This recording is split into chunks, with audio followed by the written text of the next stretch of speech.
Peace and blessings, y'all. Welcome to Voices of the Millennials right here on Love Bay Afrobeat Music Talk Radio. I am your host, Elle de Lyon, aka Elle the Lion, and I'm coming to you live from Toronto. You can join me here every Wednesday where we speak to individuals from the Afro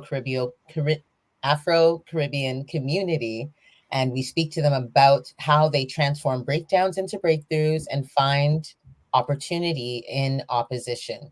And we stream this live. Right now, we're coming to you live on Facebook, YouTube, and LinkedIn, and also streaming to 135 countries who are listening to us. So, hello and welcome back.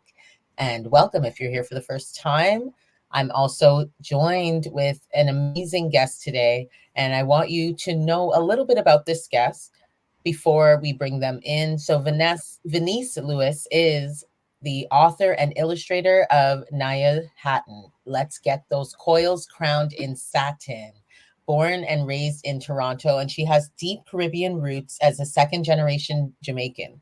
I can definitely relate to being, having those kind of roots. So Venesse's passion for textured hair empowerment started after she returned to her own natural coils after years of chemical processing, and what was inspired to share her journey in falling in love with her tightly coiled hair. And I thought that it would be an amazing, amazing, amazing pairing to bring Venesse in, especially as being someone who can relate so much to this journey of falling in and out of love with my curls. For the ones who can see me today, you can see the crown is out today, and I would love to speak to Venesse a lot, right? Let's speak about what is happening in hair. There's so many different facets, especially after getting to read a little bit about you, Venesse, and doing some research. Very excited to dive into these topics. And Venesse is on a mission to inspire a coil savvy world through the increased recognition of Afro, kinky, and zigzag patterned hair textures. Because there are differences, y'all, but we're going to find out. So, welcome everybody, Venesse Lewis to Voices of Millennials. Thank you for having me. And yes, your crown is out. I love it. So great intro. Thank you. You're most welcome. Super excited to speak to you today. And I thought that because, sometimes the guests, I know them personally. Venesse is someone that came to us, through the lovely world of social media. I love how it connects us all to each other. Right? Right. And gives us this opportunity to get to know people because we both actually grew up in Scarborough, which we didn't realize that. But I feel like, when parents say, like, I feel like I know you, I feel like I know you. I feel like I've seen you in community doing your thing. So I'd love to know a little bit more about you before we dive into the deeper conversation and get elevated. Okay, so I have these this or that questions. So you could get with this or you could get with that. And you just like say the first thing that comes to your mind, the one that resonates with you the most. I'll give you All two right. options. All right, here we go. Writing or illustrating? Ooh, And these are all based off of things that I think are related to you and what I know about you so far. that's a really, really good one. I love both, but I think I Okay. like writing more. I Mhm. generally enjoy expressing myself through writing, the ability to think through my thoughts and lay it all out. Yeah. Anyway, keep going. See? Okay, I love it. I love it. And I'm for the explanations too, because I'm Okay. always like, wait, why? So yeah, I'm for it. I'm for it. All right. Okay, so afro or twist out hairstyle? Twist out, twist out. Yeah. There's a Mm, little bit more definition that I like. Yeah. I was talking to my hair about this today. We'll get into that. I love that. Yes. Yes. Deep conditioner or leave-in conditioner? Hmm. Leave in. Leave in. Hey, I Yeah. love the leave-in. I just leave it in. I like the feeling like the moisture's there forever. Yeah. Yeah. Uh, Same. okay, natural hair journey or big chop transformation? I did not do a big chop. So definitely natural hair, slow journey growing out those old dusty ends. Hey, yes, I hear you. I also I held on to the ends. I was like, I guess these are not gonna curl like the rest. Yeah. Yes, I remember that day. Didn't do the big chop. I was too scared for that too. Mhm. Okay, book signing event or a hair talk workshop? Hair talk workshop. I Okay, have one coming up, and I hope we can talk about it a little bit more as we chat. we definitely will, and I want to be able to attend, so we will chat. We will. Okay, inspirational quotes or personal anecdotes? These are good. I love me an inspirational quote, though. Yeah, me too. Those one-liners, that's all I need. Yeah. That's all I need Yeah. for the day. Just keep it in mind. Boom. Okay, texture defining gel or curl cream? I need the answers for this one. Okay, I definitely need a gel. The curl creams do not hold for me. My hair is going to kink out in minutes. Mhm. Definitely needs to be a gel. Yeah, I hands agree. down. The gel is that's the key, y'all. It's the key. It's the Gel. key. Get the gel. Okay, and traditional. So this is our last one, and then we'll get into a little bit more about your journey, especially like you as an author. So excited to speak to you about that. So this one is about you being an author, traditional publishing or self-publishing. That's a really good question. So I chose self-publishing after speaking with some other authors who have done it, and I like the ability to keep it at community level and have control over all my creative aspects. So I'll see. It's still new to me. I'll see where this takes me, but definitely self-publishing. Okay, I hear you on that one. I'm definitely in that realm of considering it. So, very Okay. excited to hear about that. And actually, my first question is really just starting out with for me, how I got to know you. You let us know about your book that you have coming out or that you have out, Naya Hatton. And is it Naya or Nia? It's Naya. Naya. Okay, I was correct. Naya Hatton, let's get those coils crowned in satin. So, could you share a little bit about your journey and what inspired you to not only write, but illustrate this book? Absolutely. So, one, I actually braid hair on the side, which, like a lot of us Black ladies, we have some sort of side hustle. So, I was braiding hair. I've been braiding hair for a while, and just noticing like when people would come with their kids or women in general, there was just a lot of questions about hair care and little things that I had learned along the way. And I was just like, wow, like there's a lot of gaps in understanding simple things, or even just when women still use like scrunchies that like rip out their hair, and I only use satin scrunchies, so all that kind of stuff. And then I've always really appreciated art, so it was my actual sister who came to me one day and said, "Hey, like you should write a children's book. You love art, you love this hair thing, like just combine it together and do it." And so we were sitting there one day, and it was actually we were there it was a 1 year anniversary of my nephew passing, so I kind of wanted to do something to sort of memorialize him. So I'm like, let's do this. So literally within 2 days I wrote the story, and I'm like, I'm going to illustrate it too. So I did. I learned watercolor, and within like 5 months I illustrated and painted it. And yeah, I just really wanted to communicate my journey of learning to love my hair, but also tips and tricks about hair care, and just focusing on the use of satin. So that's kind of where the book title is really intentional because it's Naya Hatton. So the last name was literally just to rhyme with the word satin. I was wondering, I was going to Yeah, ask. yeah, it's just a rhyming thing, and just to show that the whole book rhymes. Like I tried to be very intentional with it. So get those coils crowned in satin. So here she is, learning to use the proper techniques to keep her hair healthy and thriving, Mhm. and to protect her coils and crown it. Which is just a whole bunch of symbolism in there, just loving her hair and who she is in her own skin. I love that. I love that. We need more of that. It took me quite a while to embrace my natural hair.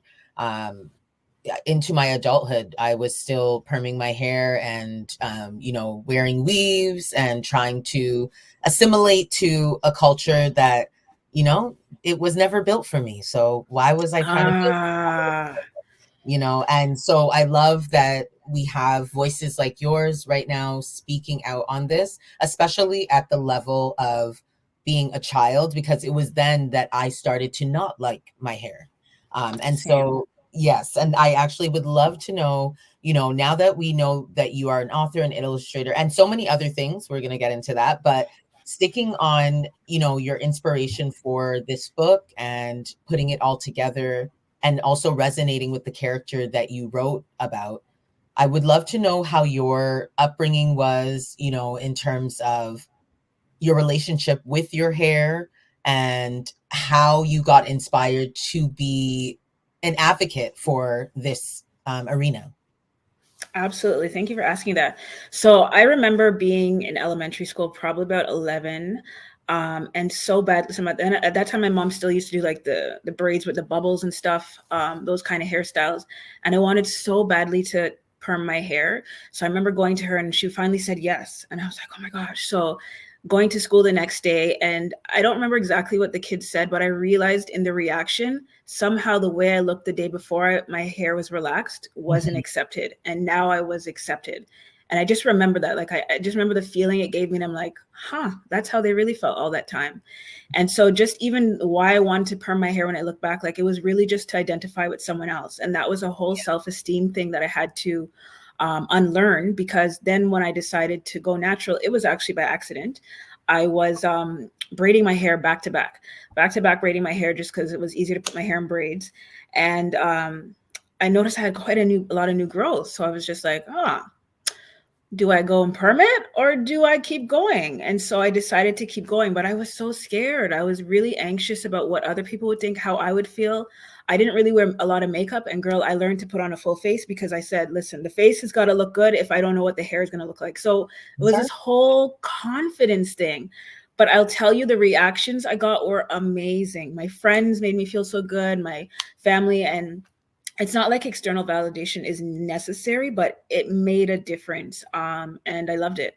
And that was the beginning of my journey. And so that was probably like 5 years ago. And when I tell you where I am now, I'm a little like, it's still a journey, because I'm still like, I'll be honest, right now, I'm not wearing my natural hair. This is a sew and weave. And I find it easier to not wear my own hair. And it's what is that? And so I wonder if it's not becoming comfortable with my own hair and just having to get out of that uncomfortableness and just building a habit of learning to do my own hair every day. I'm not sure. I haven't really figured it out, but I'm working on it. And I'm so glad that you mentioned that, because yes, today my hair is out, but also because it was like a battle of not having a lot of options. Like, because we know, like, in order to get it into a certain style, it's going to take some product, it's going to take some time. And so I decided that, you know, I'm going to do that thing that you just mentioned about being comfortable with the uncomfortableness of seeing my hair in this state where I'm like, is this a style? Like, is It this is. You actually look so good. Like, so jealous. Yes, thank So you so jealous. much. But also, I love your hair as well in the style Thank that you you. have it in. And we talked a little bit about this before, but protective styling versus you masking, I guess, is what I'm thinking is the question here. Like, are you truly protecting your hair? Because for me, when I put in other styles, one, it might be so that I can achieve a certain look, like so that I can Mm-hmm. get, you know, a really full afro, or even like a really slick back style with a long ponytail. And then there's other times where I don't want to put any heat in my hair. I don't want to do like, I'm very low maintenance with my hair, like 2 products. Like, I like to keep it very simple, and that works for me. But that being said, where does that leave us in terms of, there's some people who are still doing this because they're trying to assimilate, they're trying to fit in. And then there's some of us who have realized that, oh, wow, you know, I can be this versatile. Sometimes I could put in a weave, and sometimes I'm gonna just chill. So I would love to know, that was my take. I would love to know, how do you feel about this? And we have some people tuning in the comments. So yeah, there's so many friends here today. Hi, Sean. And I also saw another friend. I hope that their comment comes back up, and we will definitely speak about them. Yes, so much to unpack in what you just said. Yeah. I love that whole question. So one, I think I moved away. Like before, I used to wear straight weaves, and I was trying to have a look there. Now, when I wear weaves or protective styles, I always try to go for a kinky texture that looks like mine. So Mm. I am trying to stay with something that looks natural to what my natural hair looks like. But in the same sense, it's still not my hair. So it's still a conflict within myself. But in terms of, you asked the question of if it's really considered a protective style, in the sense that is Yeah. it really taking care of my hair? So that's another thing, because I used to braid my hair a lot to the point where my edges are Mm. I know. they're Let's not look at struggling. here. Let's just Mm, keep it over. exactly. And because I can do my own hair, I did not like any fuss or like I had to have it perfect in the front because I could do it, and that was to my own detriment. So I think we have, and that's part of my mission, is to really get away from that thinking that our natural hair, the way it grows out and full, and because it doesn't grow down and straight, is unkept or it's messy or any of that negative connotation, because it's just beautiful the way it is. Like that's how it was meant to be. And so I really am trying to, for myself, embrace it and to really make that a focal point and elevate it. And that's why even this book is really about, not that there's anything wrong with any curled hair type, but I'm really putting the focus and emphasis on coily, kinky afros, because I feel that's the most unrepresented when we look at the spectrum of curly hair. And it's just not seeing enough of that representation. That's why I have this conflict inside of me. That's why it's still like a learning process. And I'm just trying to really elevate it for my own self, speak it into existence, and anyone else who understands and identifies. Yeah, and honestly, that there was just so many images that came to mind as you were speaking about what I still think is good hair. Like, still have this idea actually that there's such a thing as good hair versus bad. Like what you were mentioning about, now there's, okay, you could have your hair in this nice big puff, but your edges have to be done. And if your edges are not done, then therefore you are still in this category of, I guess, being ugly.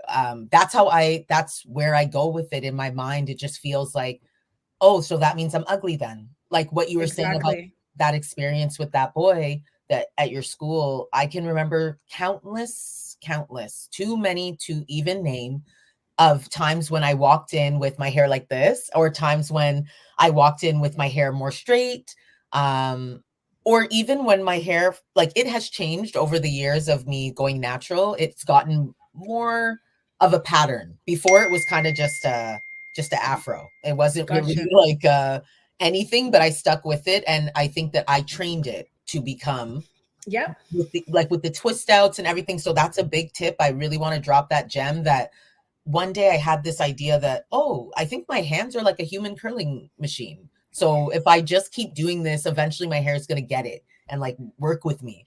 And it did, starting to work with me. But before that, people would be like, if it didn't have the gel in it and it would just look more like just undefined, let's say, Yes. then the next day, if it was more defined, I would get the, oh my God, I love your hair like that.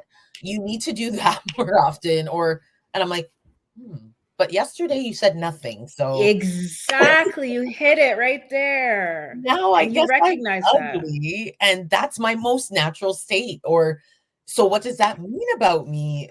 And so I'm so, so glad that you are tackling this. Is a big, big mission, but very Yes. necessary in our community.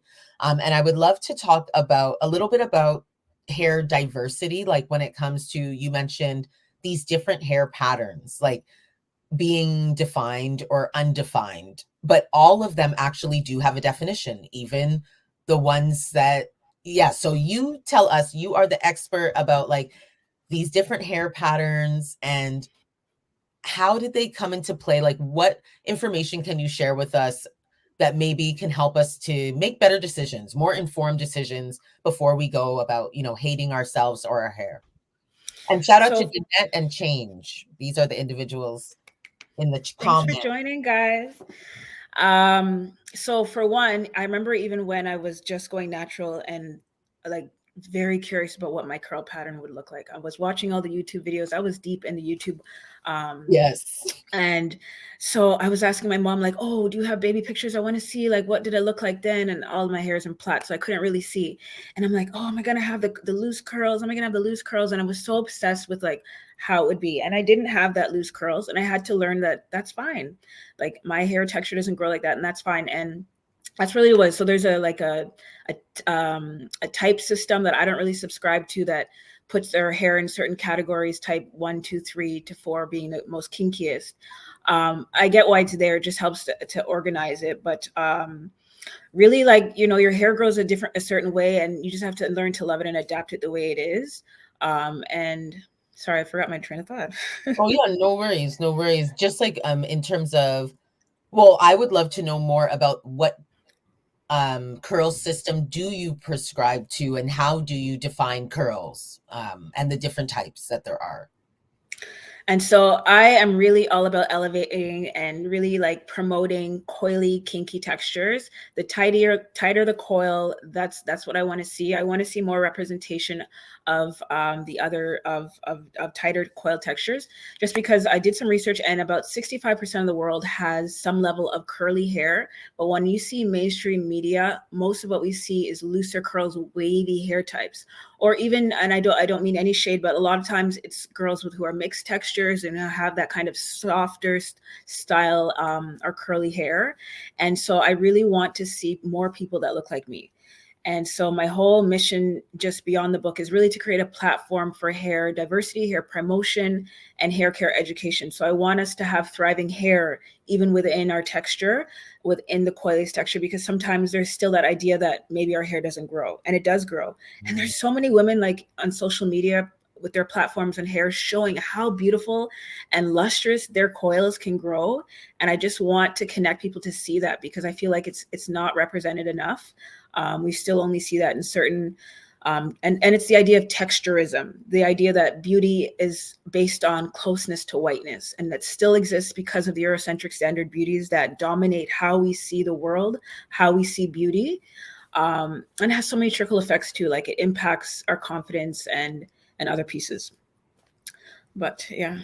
Absolutely. I love that. And thank you for bringing in this data, because if anybody is thinking that this doesn't exist, it still very much exists. That there's this idea that the closer you are to whiteness, like white supremacy is still reigning in all of our systems. It is what people prescribe to. This is still what, even unfortunately, although I've been natural now for almost over 10 years, still there are times where now we get into this idea of, okay, the good curly hair. So having, the bigger, fuller. So even as you were saying, the representation of what this natural hair movement, yay, natural hair movement, but also still, no, I'm on the end of the natural hair. Exactly.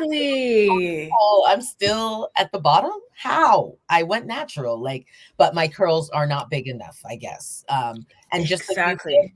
the shrinkage and the struggle is real, because even sometimes when I blow out my hair, I don't do it often. But again, then I get the comments of, oh my God, your hair is wow. And I'm like, it's just bigger. But it's the same hair, y'all. Same girl, different hair. Same Exactly. Can girl. I chime in on that? Yes, come in. Because one of the things that I put out my platform is about zigzag pattern textures, and that our hair has shrinkage. So in the book, it's actually my favorite part of the book. I talk about how, actually, I have it right here. I'm going to just flip to the page.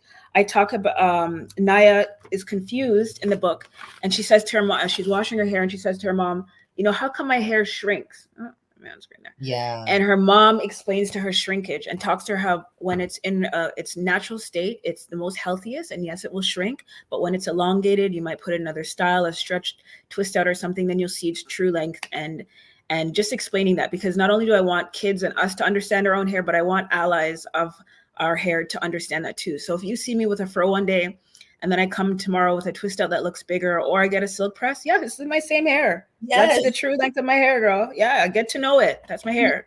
Yes. And without the, I guess, I don't know, I would love to talk about this too. Your take on, for me, it feels like a microaggression sometimes being in certain spaces, even with, or it's not only with people that don't look like me, even people that look like me, they just feel astonished by the differences. And then, the space becomes taken up by my hair, which I just came to work today.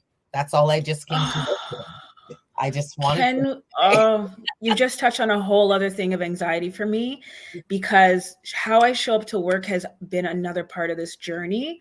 One, I used to, and that's a lot of the time when I was wearing straight weaves to work, it's because I did not like want to look any other way. But it was when I switched to another role, and my first day I saw someone with locks, and that was not something I was familiar with in my other position. And so I came with braids the next day, and then I was comfortable wearing braids. But still, when I would take my hair out, or even if I had like twists in and I wasn't ready to take it out into a twist out, I was confused. Like, do I wrap my head? Like, can I come with my twist? Are they going to be confused? You just see it in their face. Yes. And they don't realize that your eyes right now are giving me anxiety. Like, yeah, it makes me so uncomfortable. I don't even know how to wear my hair. And yeah. it's all dealing with all those things. The question, like, because sometimes they will, you know, just skirt around the real question that they want to ask, which is like, why is your hair like that today? Like, so they will ask other things like, oh, well, yeah, oh, how do you get it like that? Like, Yeah. do this or that? And I'm like, do you really want to know, or do you just want to know why is my hair like this today? Like, why did I make this choice? It feels like it's not my choice. Like, I can't make a choice. Yes, a lot of anxiety, because at the end of the day, definitely know that it is my choice, and having the representation helps you to feel more comfortable. So that's why even this conversation, I'm so glad you came down the rabbit hole with me, because it's important for us to say these things out loud and know that you're not crazy. You are not crazy, girls with the curls. You are not crazy to think, exactly, you know, you should be represented more. And also I think the representation will help with the questions that people have. They will be able to do their own research at home, like I did. Like that, Thank I you. learned too to figure this all out. I didn't know everything. Like, so also, I'm not the encyclopedia for hair. Like, Thank you. I just came to work today. You said it all right there, honestly. And that's part of my issue too. Like, why are there so many questions? Like, if I have to find something out, I know where to go find it. So why do you think you can just approach me and be so ignorant? That's what I'm wondering. It boggles my mind.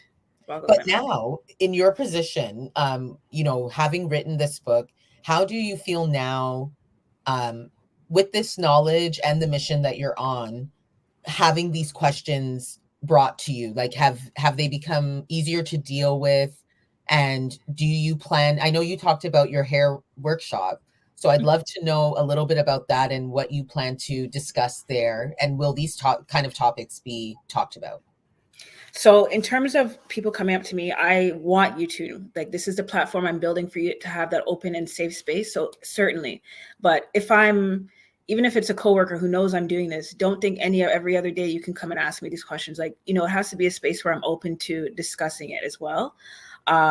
But certainly for this platform, I want to be open and accessible to it. I'm doing a number of school programs, which I can't wait to talk to the kids. I'm building up a fun, interactive way of talking about hair diversity and anti-hair bullying, and understanding that hair looks different on different people. And just because you've never seen it or you've never experienced it before in your family doesn't mean it's different or weird. It's something that you need to get used to, comfortable with. So I can't wait to have those conversations with kids.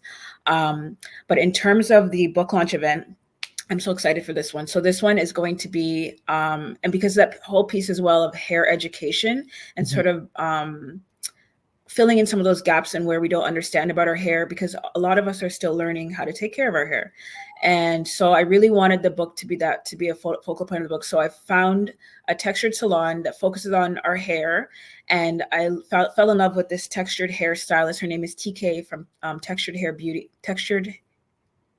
Education. I'm so sorry. TK from Textured Hair Education, I believe it is. And she knows her craft. She knows textured hair. She's a COILY hair girly herself. And so she's going to come and talk to parents and kids about their hair, answer questions, talk about shrinkage, talk about different hair patterns, products, understanding product labels. People still don't understand how to choose products, which is fine. Some people don't even understand deep conditioners versus conditioner versus a leave-in conditioner. Why am I using all of them? Do I need all of them every time? All those different questions. So I really want an opportunity to have someone who's trained in this to come and speak to it, and then be in this salon where they can come and get services done, and just introducing those. So that's part of my whole platform too, to just show like these salons exist, and just knowing that they exist in our community. And another thing about TK, the stylist, is she's actually on a mission herself to bring a textured hair curriculum across Canada to all salons. So she wants to teach people who are non-Black, because when she was going to school and many other stylists like her, they'd never learned about curly hair at all. They never learned about textured hair. And so she's trying to bring that. So really excited to have her. So excited. I love, love, love that. And so this event will be to launch the second book. Yeah, so it's for the, sorry, it's official. So the book has been put on pre-release. So I just released it earlier this month, actually in January. Sorry, my days are collating. But the book officially launches March 2nd. So it's not exactly out yet. Okay, so we just got like a little sneak peek of what's happening. Exactly. Okay, but is there plans for a second book or to continue Naya's journey? So Naya is evolving. I am very excited to continue some form of a series, whether it's a book series, an animated series. I'm applying for grants and seeing what I can get, but I would love to continue this in various mediums because I really see an opportunity to spread this message in a fun, interactive way. So I don't know. I just say she's evolving and she's inspiring a coil savvy world. So just stay tuned to where she brings us. Yes. Okay. I'm for that. As you know, like, I think that this is incredibly important work that you are doing, and not to take us away from the hair, because I'll probably go back to the hair. It's always about the hair for me, honestly. But I would love to know, right? Like, I don't know, me and my hair, it's just like a big relationship. I talk to my hair. I'd love to talk to you about that too. But I'd love to know about some of your other work, and I want people to know a little bit about your background. You are a second generation Jamaican, so your family, your parents were born in Canada as well? No, my parents were born outside of Canada. I was the first to be born here. All right. Okay. Yes. So amazing. Oh, yes. First generation Canadian, second generation Jamaican. That's some math for you all. Are you listening? Are you awake? Are you awake? So that being said, I'd love to know about your Caribbean roots and how your cultural background has influenced your work in hair empowerment, but also you are a senior policy analyst with the government. And That's so I'd right. love to know, like, how you have mixed all of those things and how your culture plays an influence in the work that you do in both of those fields. That's a great question. So one, I found that this was or is the dream job for me, but it was difficult for me because I don't see a lot of people that look like me in this role. And so it took me some time to get to understand what it takes to be a policy analyst. And for me, it was a difficult journey getting there. And I don't know if it's because I didn't have the privilege that some other people have in their culture and just understanding the process of getting into government. But eventually I made it work and I got in. So that's great. But I love it. My portfolio is emergency services. So I support paramedics. And I actually part of the EDI committee at work. And so the reason I joined or wanted to do policy, and I'll go back years of why this became something I wanted to do. But I remember being in high school, going in from grade 11 to grade 12, and realizing that a lot of the Black men that were in my cohort in grade 9 were not there anymore. And I'm like, hold on a second. Like half of them are expelled. And so I started to wonder and think. And so I looked it up, and there was a policy back then from the Safe Schools Act legislated by the province. And it allowed more powers for teachers and principals to expel students for various things. The reason was to create safety in the schools, I'm sure, but the outcome had a disproportionate impact on men who are already marginalized. So these are guys now kicked out of school, probably no job prospects, probably not continuing education, who are just falling into this system, and who knows what, very slippery sidey. So I said, I need to be at these decision-making tables as a person of color to be a part of these policies that come out that are, someone didn't think it through. And so that policy was reviewed and since removed back then. So I was really happy to hear that. But that's really why I started pursuing policy and wanting to be a part of those processes. And plus, I always just love writing. So it was like a perfect mix of like writing and researching, applying critical thinking. And so, I fell into emergency services, which I had no experience in, but it was actually my GM, who's Black, who had been in the role, and I had worked on her for a project for something small. And she said, Venesse, we need help over here. Come support this unit. and I've been working with her ever since, and I love it. And I always just, it's so much to unpack here, but it's such a great opportunity to be able to be a part of this and to support this work. And just from my perspective, bringing my perspectives as a Black person, as a person of color, to these things, like, why are we implementing this policy? How is it going to impact the front line? Have we thought about this component? So just making sure there's those checks and balances from a person of my color, and using the evidence to push that as well. So it's really a great experience. But there are times when I thought it would be hard getting this position, just because I didn't feel like I had some of the privilege that some other people around me in school and so forth had, of just getting in these positions and internships when I was struggling to get in. And I could imagine that, culture does play a big influence. And I'm glad that you talked about privilege, because in order to get to certain roles in society, to be able to advance yourself. So yes, everything is available for everyone. Like, it's there. It's there.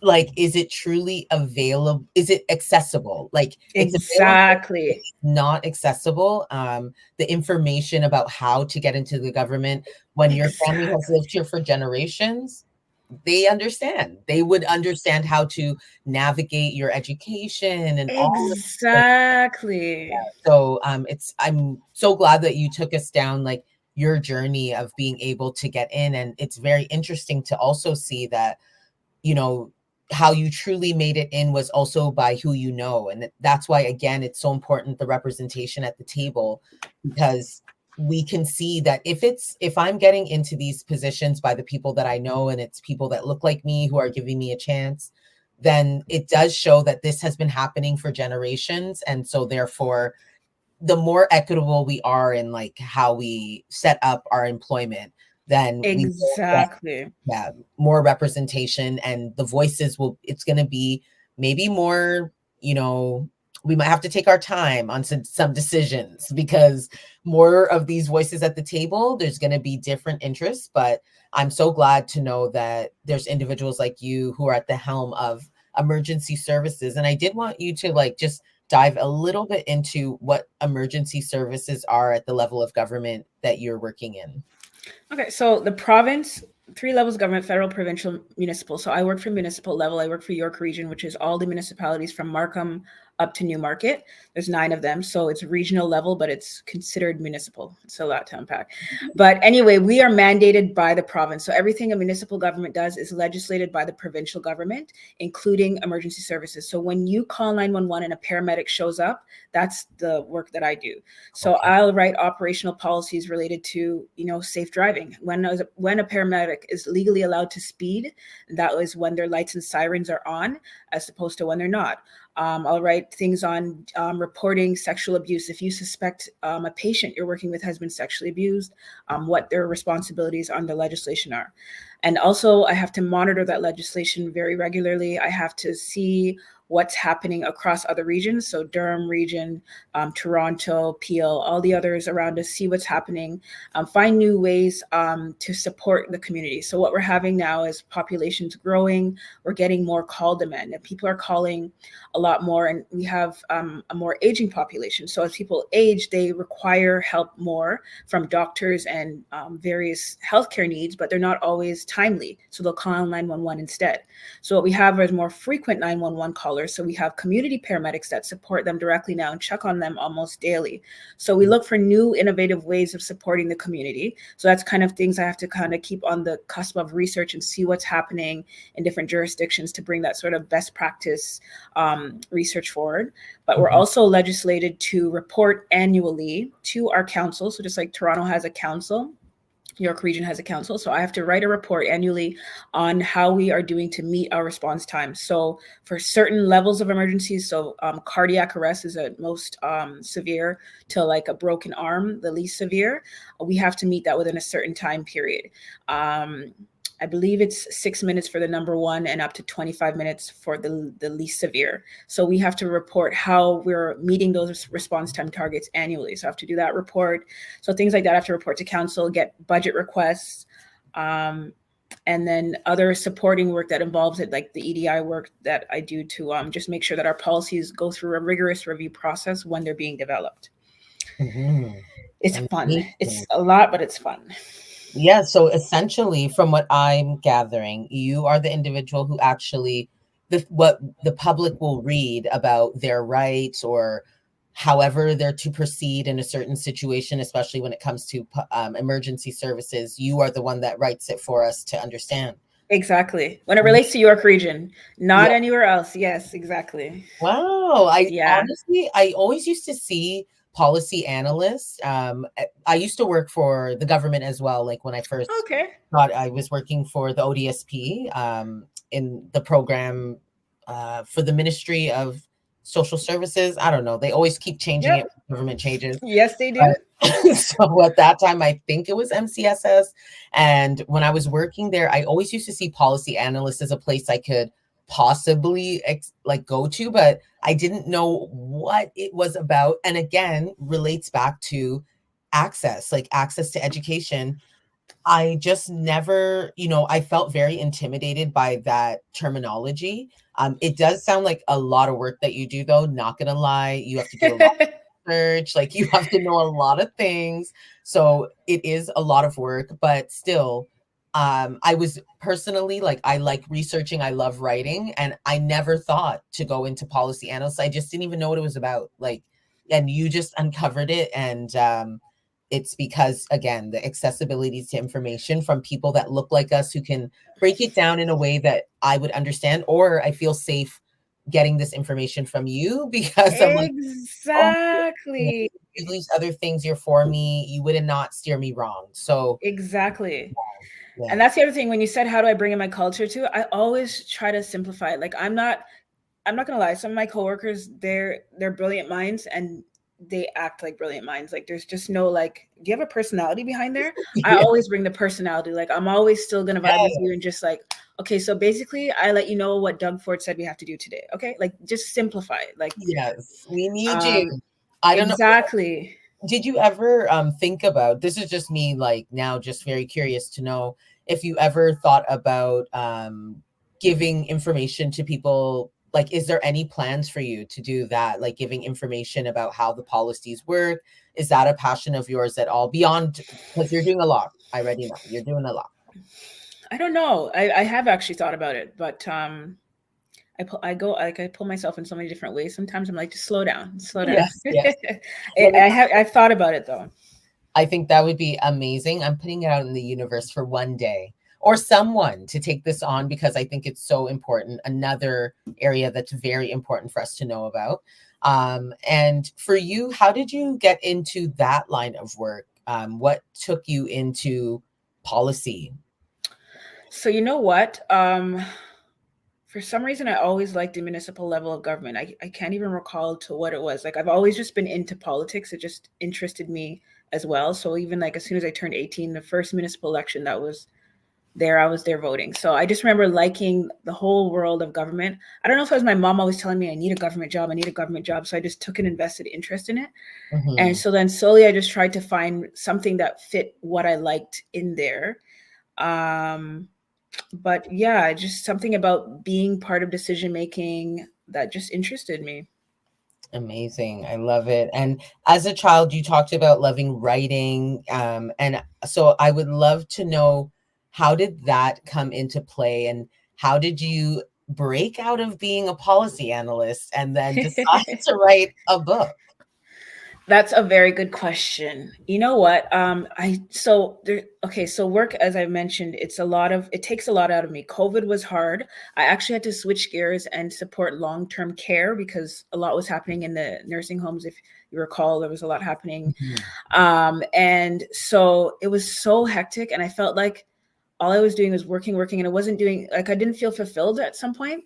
So I wanted to do something that was just using my creativity. So the book really just fulfilled that for me. So I didn't know what I was going to do with the book. So really, I had started it back in 2020, Mhm. and didn't just finally bring it to fruition until 2023.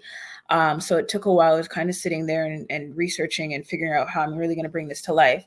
But it was really just saying, you know what, I want to like do something different outside of my work, pursue another passion or talent that I might have, and uncover what else skills that I might have. And that's really what it was. So I just wanted to break away from that hardcore, rigorous policy writing and do something creative with it. So writing the poem, making the illustrations, it was just like so fun. It was just like, oh, look at this. Look at what we can do here. It's just bringing a different side of me. Beautiful. And I love that you just dropped a gem. I don't know if I read that about this, but this book, it started out as a poem. That's right. So did you actually draw the pictures first, or you did write the poem first? Wrote the poem first and then the pictures to match it. Yeah. Wow, that's amazing. And had you written poems before at all? No. So no. Wow. That's the thing. So I was just trying something new. I just like to try my hand at different things sometimes. Yeah. I'm so glad that you did. This is a fantastic book that I do think that anybody should invest in, because as you said, we all need education on hair diversity, the different textures of hair that exist. I loved what you talked about when you said hair bullying. It brought me back to, like, I remember that the first time that I felt bullied at school was I was in kindergarten, and my mom, I think it was my fault. It might have been my fault. I'm not going to put it on my mom. He braided my hair, but then I just remember I went to school and half of it was like out. Like, so half was braided. And I was like 4 or 3 years old. And we're sitting in the circle, and I came to school. I don't know. I knew that it wasn't combed. I did know that, but I still was fine with it. I came and I sat down in the circle, and everyone just like erupted in laughter. Oh, And like the teachers were just like, they didn't know what to do, because also they're looking at me like, well, what's going on? like, is this a style? Like, so then and I just remember them saying like, oh, stop, like, don't make fun of someone. I think they said because of their hair. I don't know. But, Oh, hearing you say hair bullying, I'm like, yeah, that's a real thing. And I remember it's another time I had like these big Marley plaits, but before, like, box braids, before people called them box braids. I was like, gotcha. and all the kids said that I had a mop on my head. My mom Oh, just did it. So those braids were not coming out for another 6 to 8 weeks at that time. So I was like, oh, I'm just gonna live with this now. I'm mopping. oh my gosh. But you just reminded me of something. There was a friend that always braided her hair in elementary school and they called her so many names. Yeah, Oh my Medusa, gosh. like, Yeah, exactly. yeah. Hair Oh, bullying. It is actually a thing. And we do need voices in this space to talk about this, because even when I was reading the things that that you were interested in talking about with us today, I was just like, yeah, we are going to put every single one of them, because I want to touch on all of these topics.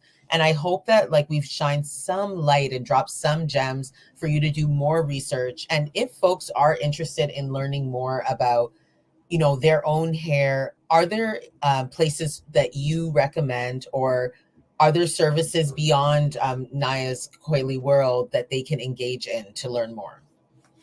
that's a really good question. I don't think I have the right answer for it. I could recommend a few texture stylists, but no, there's actually not a lot out there, to be quite honest. Yeah. So we definitely need more Hmm. education in this space, because we, even for myself, I would definitely recommend going down the rabbit hole of YouTube University. That helped me It so did. It much. did. I learned how to make gel. I learned how to, like, Right? I can do all of those things. These days I don't do all of those steps. Me too. But they definitely helped me to get a discipline about my hair again, and understand that I could do my hair myself. Recently learned how to do my own box braids. Yay. Ah, that's how it starts. You see? Look at that. And then for you, you also mentioned that you do other, businesses on the side. So we'd love to know any businesses or things that you would like to know that we haven't touched on today, that you definitely want our viewers and listeners to hear about. Yeah, so I braid a men's hair. I used to do unisex, women and men, but it became a little bit more women's styles take a little bit longer with the extensions and it's just longer braids. Mhm. So men, if you're looking for someone in the Whitby area, shout me out. I'm on Instagram at Styles by VL. But yeah, I do men's hair, and I like what, again, another thing on my creative side why I liked moving to men's is because a lot of guys now like the intricate styles, like the designer braids. So that's so fun to do, like taking a crisscross around here. Like that's the fun part. The box braids is just this ongoing braid. It got a little boring for me. So men, if you like your hair wowed, I could wow it up for you. Or girls with shorter hair? Yes, I got you too. Like our natural hair, I guess I should say. Exactly, Yes, exactly. okay. So not extensions, got you. Love that you're in Whitby as well. I definitely rep for the Durham area. So Right. yes, that's amazing. And also, before we get out of here today, I would love to know, because I just looked at the time. This always happens. The time just Oh, always, yeah. gets to where we're supposed to be, but never enough time to talk about everything that I want to say. So, last thing that I do want is if you could, speak to your younger self, that girl who didn't like her hair, and maybe might be listening today. There might be someone out there, even an older person, who still is not embracing the hair that grows out of their head. I would love for you to drop some gems on them. Any advice that you ever got that helped you personally be able to transform, your thoughts about your hair. Oh, I'd love to. So one piece of advice is that your environment is small, and there's so much more to what the environment you're experiencing, especially if you're a young person. I remember, as an example, feeling that my bum was so big in elementary school. They would tease me about my bum. And I went to predominantly white school in Scarborough. And then I went to high school where there are more people that look like me. And I tell you, my booty was not big. Okay. I have a very decently small booty. Okay. And so that was a wake up call. So when I say your environment is small, if there's someone teasing you about something right now, maybe it's your ears, your nose, or your hair, just wait till you get around another environment. Somebody's going to love you for you are, and you have to learn to love everything about you because you are beautiful. And so just find your comfort zone and find that inner part of you that you love, and find that confidence. And then I missed my point. There was something else. Another thing is that Black people are beautiful. We come from so many different stripes and communities and cultures. And what makes us beautiful is that the full spectrum of our textures, our experiences, our hair, our colors are so unique, but make us one people. So let's not think about how much lighter or darker one person is compared to the other. Our Black beauty encompasses all of that and makes us uniquely one. So let's just focus on the beauty of us together. I love that. I love that. Wise, wise words from Venesse and the creator of Naya's COILY World. Y'all got to make sure you check that out. And March 2nd is March the 2nd. opportunity to check in and actually buy the book. Exactly. And I have a very fun announcement coming on my Instagram soon, but I'll drop it now. So one of our sponsors for the event, one of the best tools for me that I loved going natural was the Rev Air blow dryer. And they have gifted someone from the event a blow dryer. It's worth $400 plus their new hydration set, which is another how much. So in total, it's like a $700 gift set of this amazing blow dryer. If you know it, it almost like a vacuum, the way it works. It sucks your hair. Yep. Oh my God, I was about to ask you, I'm like, is it because I've been looking for it and I cannot. Oh, sorry, y'all, because I have been looking for this and I cannot. I went to the hair store, I'm like, and it like sucks it up and they're looking at me like I'm crazy because they're not even us. They're, they're not even us. That's all I'm going to say. Exactly. So what is it called? Please let the people know. The Rev Air. Rev Air. It's the reverse air blow dryer, but they call it the Rev Air. So yeah, I've loved it because it just blow dries it so easily without all the extra manipulation. It's really a great tool. I'm not gonna lie, but it's expensive. Really works. It really works. It really works. I stand for it. Pick this and then you just go like this. Girl, it's coming out straight. What? Yes. No, this is oh wow. So we all need to make sure that we head over to this event. And can you tell us where it will be for the people that are in the GTA that could attend? So it's at Take Care, a new textured hair salon that just opened, I believe, in September last year on St. Clair West, in the Toronto area. So details will be dropped probably Monday. I'll be starting the ticket sales. But yeah, if you are following me on Instagram, it's at Nia's Coily World or www.niascoilyworld.ca, where all the information will be.